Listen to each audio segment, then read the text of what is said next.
Hoje nós vamos começar uma nova série, como eu falei na semana passada. Nosso irmão Demétrio também nos ajudou fazendo uma divulgação aí pela internet dessa série. E eu gostaria de convidar, ou melhor, estimular você a convidar outras pessoas, se você julga que esse é um assunto importante para a vida dessa pessoa, ela aprender como lidar e como responder ao Deus grandioso e dificuldades, né? Essa série tem como objetivo tratar do problema do mal. O que eu quero dizer por problema do mal? Isso não é uma expressão minha, inventada por mim. Ela é um problema filosófico, a gente diz assim, que questiona se é verdade que Deus existe, já que Deus é bom e todo-poderoso, mas o mal está presente.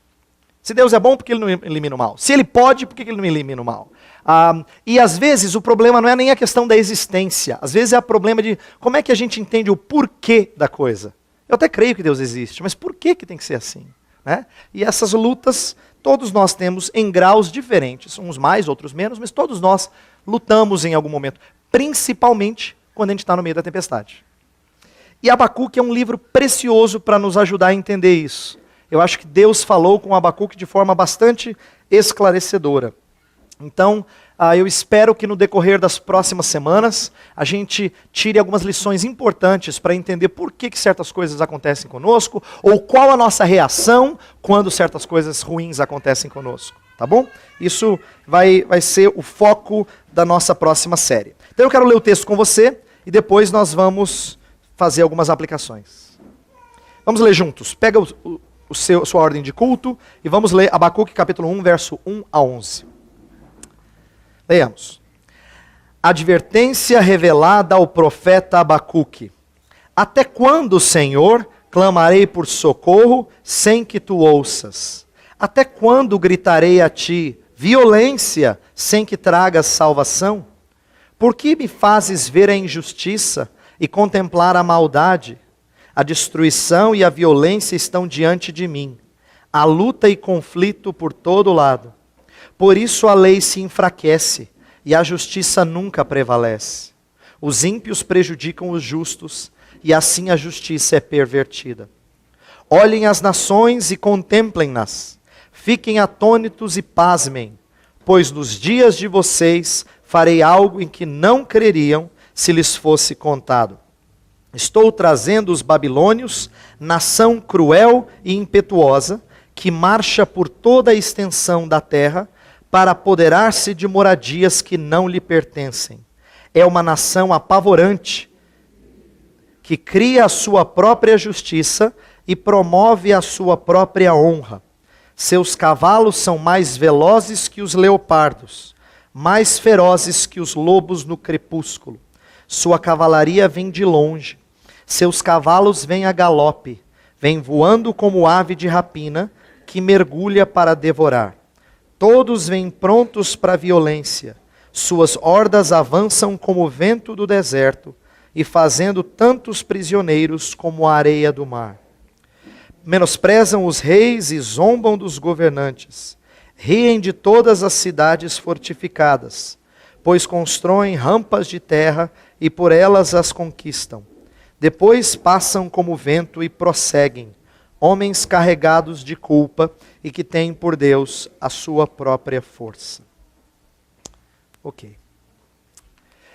A maioria de vocês que já está na igreja há algum tempo, sabe que Jó é praticamente o livro que representa essa questão do sofrimento, né? Todo mundo se identifica com Jó, ou gosta de Jó, ou já aprendeu ou fala de Jó. A gente cita até uma expressão que é do Novo Testamento, não é inventada pela gente. Fala assim, fulano tem paciência de Jó, né? É uma expressão escrita em Tiago. Jó é meio que o livro-chave sobre essa questão de sofrimento e como reagir diante do sofrimento em nosso redor. Não só, entenda bem, não só sofrimento natural, causado por desastres ou doenças, mas até sofrimento causado pela maldade dos homens. Tá? Vamos englobar aqui e falar dele de maneira mais ampla. Como eu já falei, o problema do mal pode ser resumido na seguinte pergunta. Se Deus é bom, se sabe todas as coisas e pode todas as coisas, por que Ele permite que haja mal no mundo? E esse é um problema antigo. tão antigo que ele é colocado contra os cristãos por muitos ateus.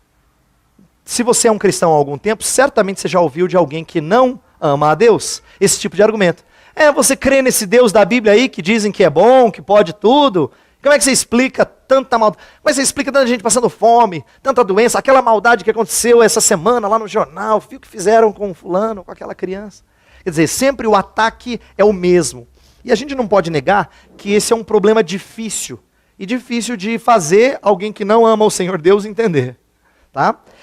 Mas eu queria colocar algumas coisas no começo agora dessa série, para você compreender, não só para você mesmo, mas até para compartilhar quando porventura esse assunto vier à tona. A verdade é que a existência do mal é um problema para todo mundo. Não é só para quem crê num Deus que é bom e que é onipotente. Ele é um problema para todo mundo. Todo mundo tem que, de alguma maneira, responder a isso, explicar isso. E as respostas são as mais diversas. Eu vou dar uma resposta, primeiro, vamos falar de respostas fora do cristianismo.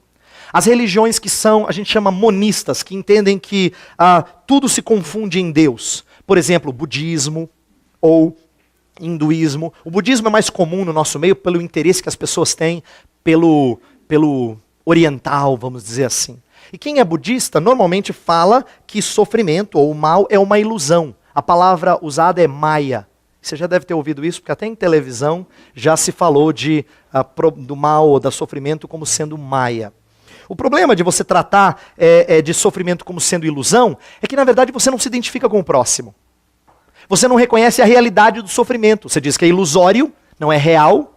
Então, você, na verdade, está menosprezando a dor do próximo. Imagina chegar para uma mãe que acabou de perder uma criança assassinada e dizer assim, não se preocupe, esse sofrimento é ilusório. No mínimo, é falta de empatia. Mas a coisa se torna mais séria. Porque se você fala para o cristianismo, se você fala que o sentimento de dor é ilusório, Deus é mentiroso, porque o próprio Deus assevera a realidade do mal quando a vitória sobre o mal custa a vida do seu filho. E o sofrimento do filho é muito real, é muito verdadeiro. Se não fosse, tudo que nós cremos seria em vão. Mas tem outras respostas para essa questão do sofrimento. Por exemplo, tem religiões que falam de algo dualista, de que desde o começo tem um Deus bom e um Deus mau. E parece ser a resposta que muita gente acha que faz sentido, porque assim se atribui tudo de ruim para o Deus do mal, ou para alguma força do mal, e o que é bom é o Deus do bem. Então, quando acontece alguma coisa ruim, as pessoas dizem, não tem nada a ver com Deus. O problema é que isso tem entrado também no meio evangélico. Algumas igrejas pentecostais e neopentecostais, por exemplo, usam isso quando falam de batalha espiritual. Se alguma coisa está acontecendo e é ruim, Satanás. Se não é nada de ruim, então, bênção de Deus. O problema disso é que ela cria para a nossa fé, primeiro é que ela não é fiel à Escritura. E ela fecha os olhos para algumas coisas sérias na Escritura, que nós vamos tratar no livro de Abacuque. Por exemplo, o fato de Deus participar do curso da história, com a sua providência, mesmo quando coisas ruins acontecem.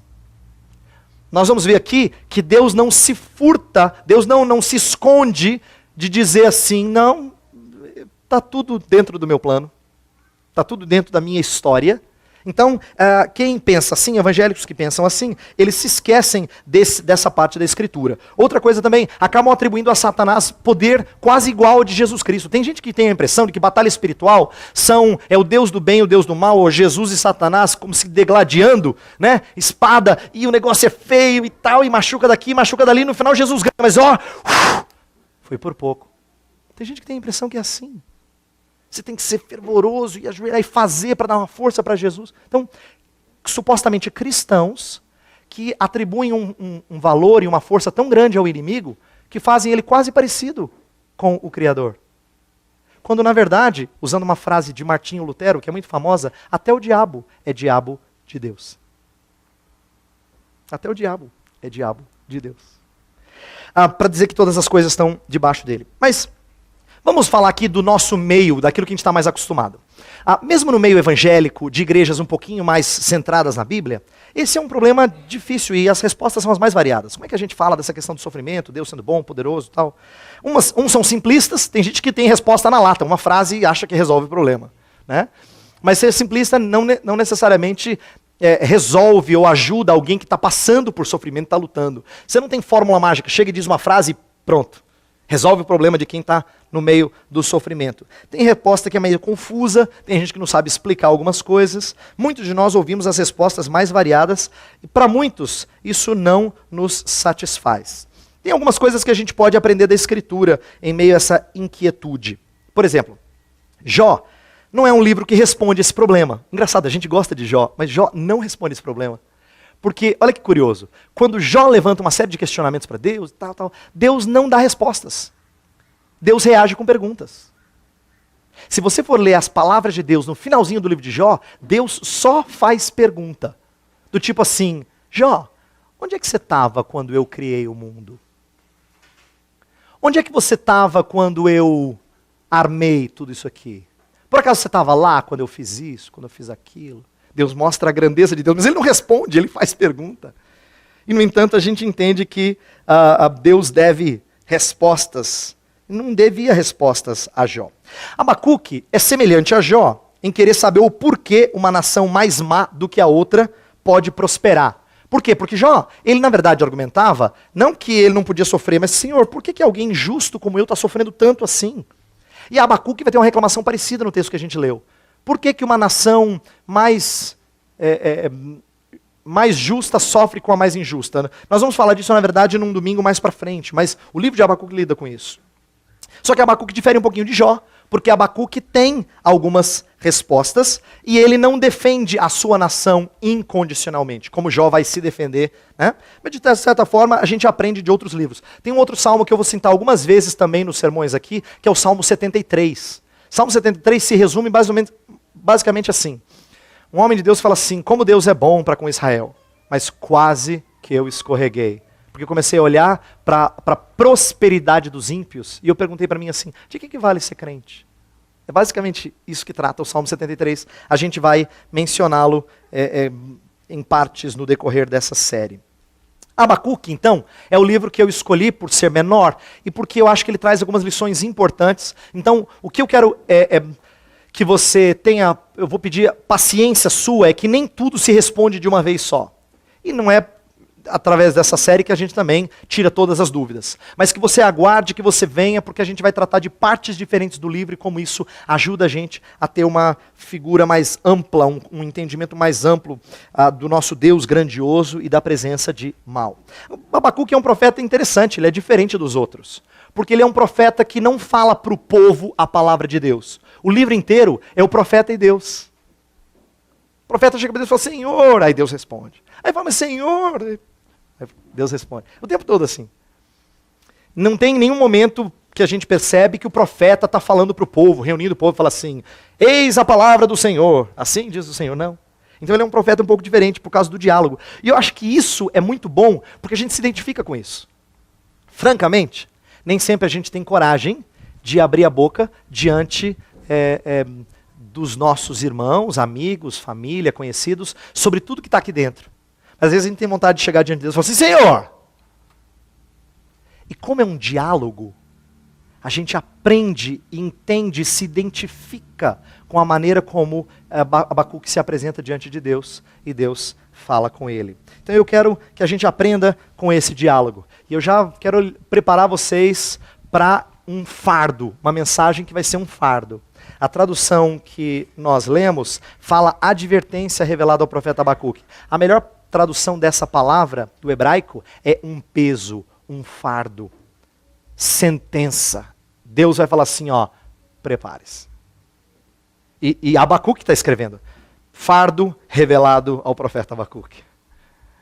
Mas ele vai explicar e a gente vai aprender como esse fardo pode também ser elucidativo. Eu quero então começar, e eu não sei se eu vou chegar na segunda parte do texto hoje, provavelmente não. Eu vou focar agora nos versos 2 a 4, para a gente entender a primeira reclamação. Nesse diálogo, eu quero começar hoje com a primeira reclamação. Né? E basicamente o que Abacuque está fazendo, ele está reclamando para Deus do pecado da sua nação. Ele está dizendo assim, a minha nação precisa de correção. É basicamente isso que ele está dizendo. Agora, é bom que você entenda o pano de fundo do porquê que ele está fazendo isso. Por que ele reclama a Deus sobre o pecado de Judá? Não é só porque ele é um profeta preocupado, assim, com a obediência a Deus. Também. Eu não tenho razão para questionar isso. Mas eu acho que tem uma outra questão muito importante no contexto de Abacuque. E eu acho que a gente pode se identificar com isso. Abacuque havia experimentado dias moralmente melhores na época do rei Josias. É como se ele tivesse experimentado a era dourada dos últimos tempos. E agora estava vivendo durante uma decadência só. Quem já experimentou a era dourada sempre tem nostalgia, lembrança e saudades. E parece-me que ele está expressando isso. Embora alguns estudiosos achem que durante o reino de Josias não tenha havido uma reforma assim muito ampla, eu creio que a Bíblia nos dá base para dizer que não só Josias foi reto diante do Senhor, mas o povo o acompanhou nessa retidão. Então, significa que durante os dias de Josias, o povo se comportava um pouquinho melhor, moralmente falando. O povo tinha uma postura mais correta. Então, nesse sentido, ele experimentou essa era dourada. Mas os filhos de Josias já não foram assim. Depois de Josias vieram reis maus. Então é como se Josias tivesse sido o último rei bom da história de Judá. Depois só rei mau, rei mau, rei mau, até que Deus trouxe o castigo, que foi a vinda dos babilônicos. Jeremias, por exemplo, que é um contemporâneo de Abacuque, ele reclama muito. Tem uma maneira de explicar Jeremias, dizendo que Jeremias é o profeta chorão, que ele vive reclamando para Deus da sua nação. Ele retrata o porquê que ele está reclamando, por que ele está triste. Porque é um período de muita avareza, de muita violência, de muito assassinato, opressão, injustiça. Por exemplo, durante os dias de Jeremias, e Abacuque também, mas Jeremias profetiza por mais tempo, a gente tem uma coisa que não é comum na história de Judá. Um profeta é morto por falar contra as autoridades. Lembra? O profeta podia ser malquisto, mas morto não era tão comum. Ele podia ser até preso, mas morto não era uma coisa comum. Mas o profeta Urias é assassinado durante os dias de Jeremias. Quer dizer, o pecado está se tornando tão comum que é como se os membros da igreja matassem o pastor. Para a gente ter para você ver como a coisa está tão impregnada que quando o profeta falava contra o pecado, eles preferem calar a boca do profeta. Então é esse ponto. Jeremias, olha o que ele escreve num dos capítulos. Olha só a palavra de Jeremias. Ah, se a minha cabeça fosse uma fonte de água, os meus olhos um manancial de lágrimas. Eu choraria noite e dia pelos mortos do meu povo. Ah, se houvesse um alojamento para mim no deserto, para que eu pudesse deixar o meu povo e afastar-me deles. São todos adúlteros, um bando de traidores. Palavra de Jeremias, no capítulo 9. Ele está dizendo assim, eu não aguento ficar mais aqui no meio desse povo. Então, o meu ponto é que você entenda que o livro de Abacuque começa com um profeta cansado de esperar a mudança. Ele já experimentou dias melhores e ele está vendo a coisa piorar e ir de mal a pior e ser assim, de encher, chegar no limite. Então ele trata a nação como sendo repleta de problemas. Uma coisa curiosa, Abacuque é um livro pequenininho, mas ele usa uma palavra muitas vezes, ele usa violência 6 vezes. Curioso isso, por quê? Quando um profeta usa uma mesma palavra muitas vezes é que aquele é um problema sério. Por que eu digo muitas vezes? Porque em outros livros grandes, como Salmos, tem 14 vezes. Salmos é enorme. Provérbios, que também é grande, tem 7 vezes. Abacuque é desse tamanhozinho, tem 6. Quer dizer que Abacuque está muito preocupado com a maldade, chegou a tal ponto que a violência. Ele usa vários termos. Olha para o verso 3. Olha como ele descreve os problemas da sua nação. Por que me fazes ver a injustiça, contemplar a maldade, a destruição e a violência estão diante de mim, a luta e conflito por todo lado. Você está vendo que ele usa sempre pares? É uma maneira que o hebreu tem de enfatizar alguma coisa. Então é uma maneira bonita de escrever, mas quer dizer ênfase. Então ele está usando palavras que são semelhantes.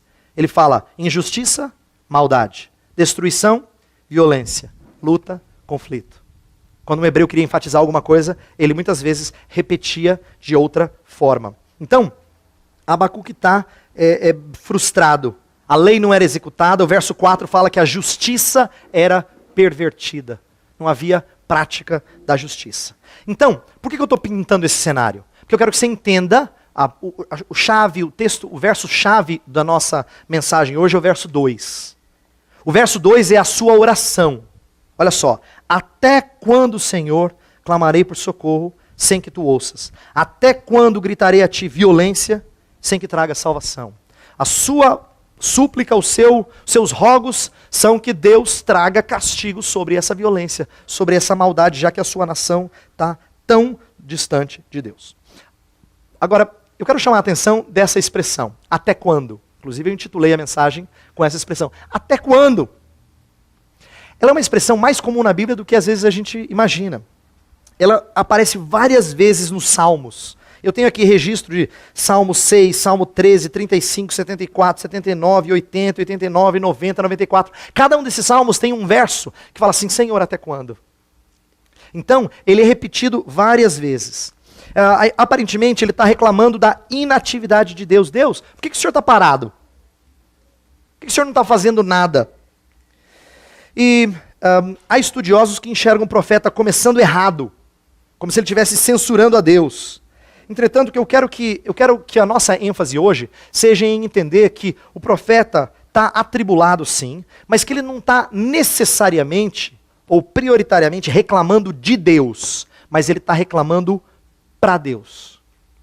Para a gente não achar que Abacuque é um cara que não entende nada de teologia, está dizendo, Deus, faz alguma coisa. É bom que a gente entenda assim, que ele está muito atormentado. E na sua oração ele fala assim, Deus, faz alguma coisa, Deus, por favor. Uma das coisas que eu quero falar hoje a vocês, e ela tornou-se novidade para mim algum tempo atrás, alguns anos atrás, e eu espero que ela seja edificante para você, é não pensar que até quando seja pecaminoso. Eu não sei se você foi educado assim, mas eu de certa forma fui. A gente ouvia na igreja direto, professor de escola dominical dizendo assim, para Deus a gente não pergunta por quê, mas sim, para quê? Você já ouviu essa? Eu sei. Porque a gente tem a impressão de que perguntar por quê é pecado. Ninguém pergunta por quê. Mas quando Abacuque está dizendo até quando, é mais ou menos, Senhor, por quê? Até quando não é necessariamente uma atitude pecaminosa. E aqui que vem o exemplo dos salmos imprecatórios que eu mencionei na liturgia. Tem vários salmos no livro, no 150, vários salmos que são assim, pedindo o castigo de Deus sobre os inimigos. Eu selecionei aqui algumas expressões bastante fortes, para você ver como esses salmos são difíceis. Mas olha só, a gente leu na liturgia, ó Deus, quebra-lhes os dentes na boca. Outro salmo fala assim, consome-os com indignação, consome-os de sorte que jamais existam. Outro diz assim, filha da Babilônia, que hás de ser destruída, feliz aquele que te der o pago do mal que nos fizeste, feliz aquele que pegar teus filhos e esmagá-los contra a pedra. Olha o outro, caiam sobre eles brasas vivas, sejam atirados ao fogo. Eu confesso que essas palavras são meio estranhas. A gente ouve isso e fala assim, Senhor, que cara bravo, que cara mau. Né? Elas perturbam a gente. Principalmente quando a gente tem a impressão de que não combina com a ética de Jesus de amar os nossos inimigos. Jesus não falou que a gente tem que amar os nossos inimigos e orar pelos que os perseguem? Então o que é isso que o salmista está fazendo? Tem gente que acha que essas atitudes dos salmos imprecatórios são expressões pecaminosas. Ou tem gente que acha que é uma ética subcristã, de que o Antigo Testamento tinha, vamos dizer assim, uma ética que não plenamente cristã e que no Novo Testamento essa ética se torna mais robusta. Eu tenho problemas com essas explicações, porque eu vejo o próprio Jesus usar linguagem imprecatória. Em Mateus 23, ele fala desse tipo de juízo sobre as pessoas que estão distantes de Deus. Paulo também faz isso em 2 Tessalonicenses 1. Então, a gente poderia dizer que, mas Jesus é Jesus. Né? Jesus pode fazer isso. Não. Jesus também era homem. E quando ele falava essas coisas, ele falava como homem. Por quê? Porque ele estava rogando a justiça de Deus para com homens maus. Então, eu creio que é melhor a gente entender, não como sendo pecaminosa, mas como uma atitude que, se feita corretamente, ela é de acordo com os propósitos de Deus. Agora, vamos ser bem claros aqui, para eu não gerar uma confusão na sua cabeça. Alguns dizem que os salmos imprecatórios são uma linguagem hiperbólica, exagerada, porque ela usa umas imagens bem fortes. Mas, repito, o ponto meu é que não é necessariamente uma atitude pecaminosa. Pode se tornar. Quer ver? Um salmo que a gente gosta muito. Se você conhece o livro do Salmos, você lembra desse salmo. Senhor, tu me sondas e me conheces, sabe quando me assento, quando me levanto. De longe conheces o meu pensar, o meu andar, né? Ainda a palavra não me chegou à boca, o Senhor já a conhece toda. Salmo 139 é muito bonito. Se subo aos céus, lá estás. Desço ao mais profundo abismo, lá estás também. Né? Ele é muito bonito. Vejo como o Senhor, a maneira assombrosa com que o Senhor me formou. E aí chega um momento do Salmo, perto do finalzinho, que ele fala assim: Deus, os inimigos, eu os odeio com ódio consumado. Aí você fala assim: o Salmo estava tão bonito até agora? Aí no final, olha que interessante, no final do Salmo ele fala assim: Senhor, sonda o meu coração. Conhece os meus pensamentos. Vê se há em mim algum caminho mau e guia-me pelo caminho eterno. O que ele está fazendo é, ele crê que Deus sonda, mas no final ele pede: Senhor, sonda. Você tem alguma coisa que seja má? Tira. Guia-me pelo caminho eterno. Ele está entendendo que ao expressar isso, ele pode expressar de forma pecaminosa. Então, o pedido desses salmistas, quando não são pecaminosas, é de fazer não é de fazer justiça com as próprias mãos, mas de deixar a vingança com Deus. E no Salmo 139 e outros, esse é o interesse. Ela provém não de um interesse próprio, mas de um zelo pela honra de Deus. Eu li autores que fizeram uma distinção interessante. Esses autores eles falaram assim: existe uma diferença entre sentir amor e praticar amor. Olha só. Sentir amor e praticar amor. O que eles querem dizer é o seguinte: sentir amor seria o que você realmente sente por alguém. Praticar amor é o que você faz por esse alguém. Você pode tranquilamente fazer coisas boas para com esse alguém e ainda assim sentir que justiça de Deus tem que ser feita. Isso é para tentar entender como é que é possível orar pela justiça de Deus e ainda assim não sair fazendo justiça com as próprias mãos. Você age de forma amorosa e bondosa até para com os inimigos. E para mim a melhor evidência de que esses salmos imprecatórios não são necessariamente uma atitude pecaminosa, né? Quem escreveu certamente não está falando de uma atitude pecaminosa, mas nós temos que entender isso até para a nossa oração, é porque tem uma passagem na Bíblia que para mim prova isso incontestavelmente. Eu quero que você abra a sua Bíblia no livro de Apocalipse, capítulo 6. Apocalipse, capítulo 6. Nós vamos ler do verso 9 até o 11.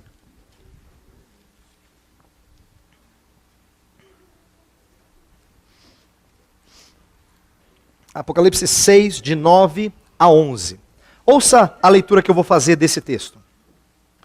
Quando ele abriu o quinto selo, vi debaixo do altar as almas daqueles que haviam sido mortos por causa da palavra de Deus e do testemunho que deram. Eles clamavam em alta voz: até quando, ó soberano, santo e verdadeiro, esperarás para julgar os habitantes da terra e vingar o nosso sangue? Então cada um deles recebeu uma veste branca e foi-lhes dito que esperassem um pouco mais, até que se completassem o número dos seus conservos e irmãos, que deveriam ser mortos como eles. Presta atenção, por que eu li essa passagem? Essa é uma visão de João, em que ele está vendo almas, então pessoas já mortas por causa do nome de Jesus. Estão diante de Deus, diante do trono, fala a passagem ali. Estão diante do trono de Deus e elas falam para Deus: até quando, Senhor? O Senhor vai esperar antes de fazer justiça. Presta atenção, são almas que estão diante do Senhor. Biblicamente a gente sabe que são almas já santificadas, porque não é possível estar diante do Senhor e não ter sido totalmente santificado. E eles estão lá clamando exatamente o que Abacuque clamou: até quando, Senhor? Até quando? Para mim, essa prova cabal de que é possível fazer essa oração sem necessariamente ter ira pecaminosa no coração. Com isso eu não estou dizendo que a gente vai sair por aí rogando praga em pessoas, para usar uma expressão bem popular, mas que nós temos que entender que esse espírito de revolta diante da maldade é um Espírito Santo. Deus nos deu ira, está aqui uma coisa importante para a gente aprender até para o dia a dia. Deus nos deu ira para que nós não fôssemos passivos diante da injustiça. Imagina, primeiro no âmbito do lar e depois na esfera pública. Imagina dentro de casa se você vê um filho maltratando, judiando o outro e você não tivesse ira. Você ficasse assistindo aquilo de forma passiva. Nós teríamos juízo terrível sobre pais assim, que não reagissem diante de alguma maldade feita de um irmão para com o outro. Agora pensa na esfera pública. Imagina se a gente não tem ira nos impulsionando a cuidar daquilo que é injusto. Se ia ver maldade, ia ficar passivo, ia ficar inerte, ia ficar assim, anestesiado. Ira foi algo dado por Deus para que nós reagíssemos diante da injustiça. Agora, lógico, muitas vezes nossas reações são pecaminosas. Por isso que a Bíblia fala, irai-vos e não pequeis. Mas a ira em si não é pecaminosa. Nós temos que também ter um clamor parecido para com Deus diante de pecados, diante de maldade, seja na igreja ou no mundo. Por que eu escolhi a gente orar pela nossa nação no meio da liturgia? Eu queria que você entendesse que a gente tinha que vir para cá entristecido, abatido, dizer assim, Senhor, nossa nação é tão má, né? Vamos orar, pedir que Deus nos ajude, tenha misericórdia de nós e traga justiça sobre a nossa nação. Esse é um clamor justo, correto. E não fazê-lo significa que a gente está anestesiado. Anestesiado. Devemos nos entristecer pelas coisas que acontecem dentro da igreja, pelas divisões presentes no meio do povo de Deus, assim como Abacuque estava triste porque havia litígio, havia contenda, havia divisão no meio do seu povo. A gente deve ter a mesma tristeza. Devemos lamentar violências, injustiças recorrentes no nosso país. A gente deve ter um anseio por correção. Então, até quando é uma oração não desesperada, mas esperançosa que provém daqueles que confiam que Deus resolverá a situação. Eu quero que você entenda o seguinte. À medida que você cresce no zelo pela justiça divina, mostra que você está sendo santificado. Quanto mais santo, mais horror você tem para com aquilo que é mal. Quanto menos santo, mais essas coisas passam por corriqueiras, comuns, acontece, não tem jeito, é uma pena. Mas logo muda o canal e essas coisas não perturbam mais a nossa consciência. Quanto mais santificados, mais indignação para com aquilo que é mal.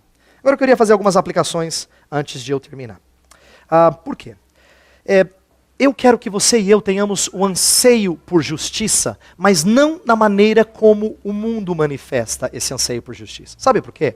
Nós conhecemos muita gente que também olha para aquilo que acontece em Brasília, ou na esfera estadual, ou municipal, e diz, não é um absurdo, nós temos que mudar, tal. Mas muitos têm um anseio por justiça social feito por mãos humanas.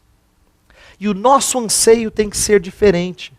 E eu vejo, infelizmente, esse anseio por justiça feita por mãos humanas entrando até dentro da igreja. Eu ouvi certa vez um sermão, lá nos Estados Unidos, de um pregador famoso, um estudioso famoso, pregando em cima do Salmo de Isaías 65. Só para você, não precisa abrir lá. Isaías 65 é um texto que fala do novo céu e nova terra.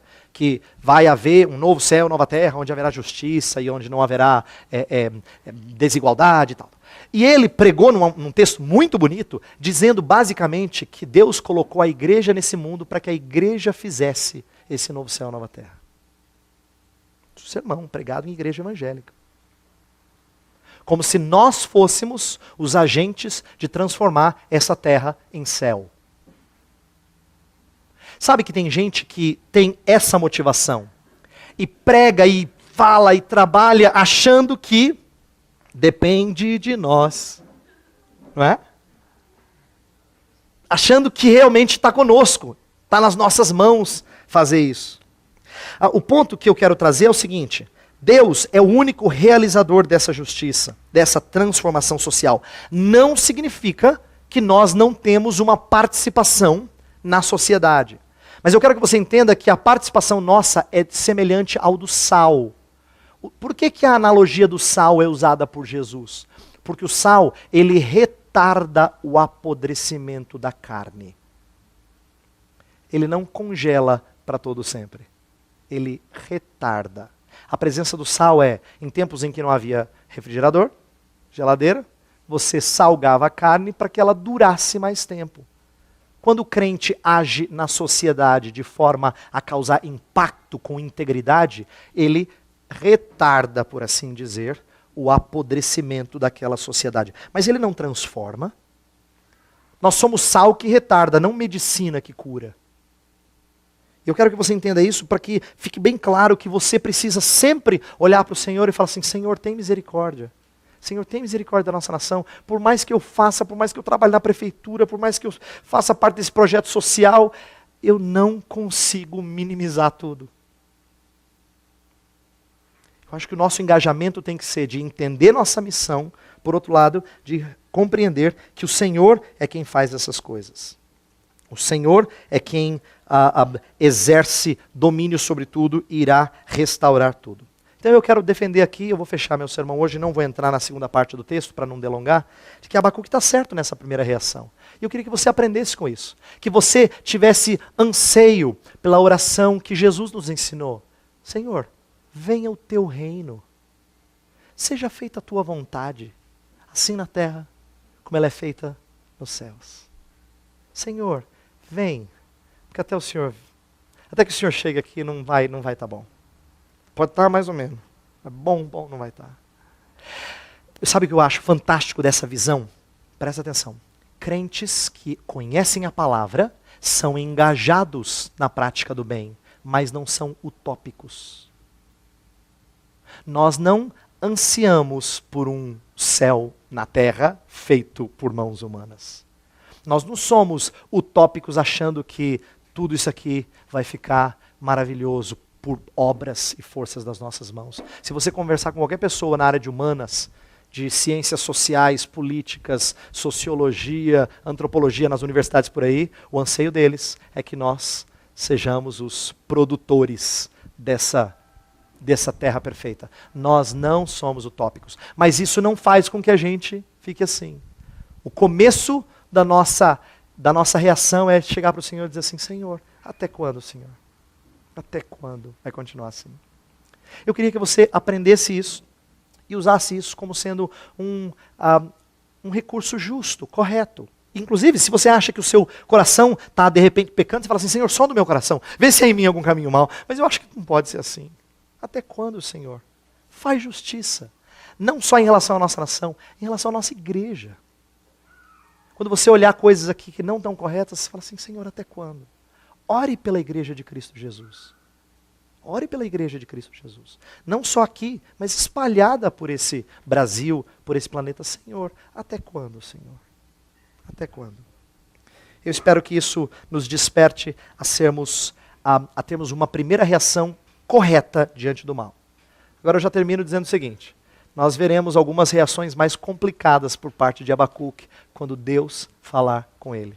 No próximo domingo, a gente vai ver a resposta de Deus e como isso vai trazer uma certa perturbação na vida de Abacuque. Por hoje, basta a gente entender que diante do mal, crente não pode ficar anestesiado.